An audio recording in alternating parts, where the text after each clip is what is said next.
Currently, JBLM is one of the more restricting bases for doing demolition operations. And with this, what we're doing here today, hopefully that'll change the SOP, change some of the regulations that we got here.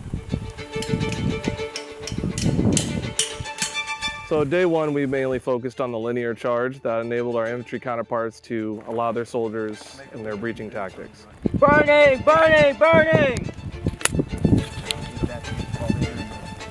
Day two, we focused on water impulse. Water impulse allows us to blast through heavier metal doors.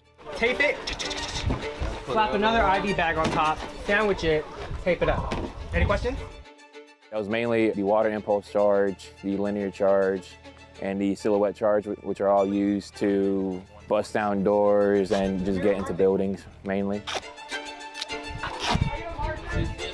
Day three, which is going to be our kind of culmination event, is us focusing on our cratering and placement. That mainly focuses on the counter mobility of our enemies. Our enemies will not be able to go through areas that we would crater out.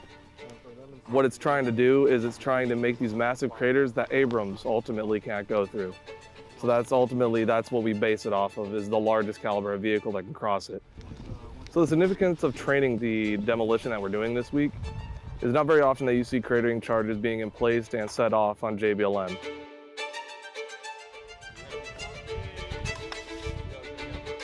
The importance of that is our soldiers don't as often get to use cratering charges, and more importantly, in this close to the vicinity of JBLM, which allows us to conduct training without running any risks of transporting all the way out to Yakima.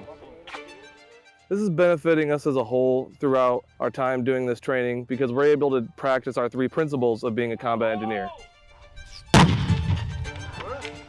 So mobility, counter-mobility, survivability. And that's allowing us to better affect our infantry counterparts and our cav counterparts, as well as better teach our soldiers when they go on to their next unit. The effect of a charge of this size going off, you'll definitely be able to see the wave. You'll absolutely be able to hear it for miles around. As well as see a bunch of dirt just rise up out of the ground. You're gonna see rocks going over. Pretty sure people all the way in the surrounding areas will be able to hear it clearly, considering of how most of this area is all flat. You're gonna feel the shake, you're gonna feel the vibration, and people out in the elm are gonna feel it too.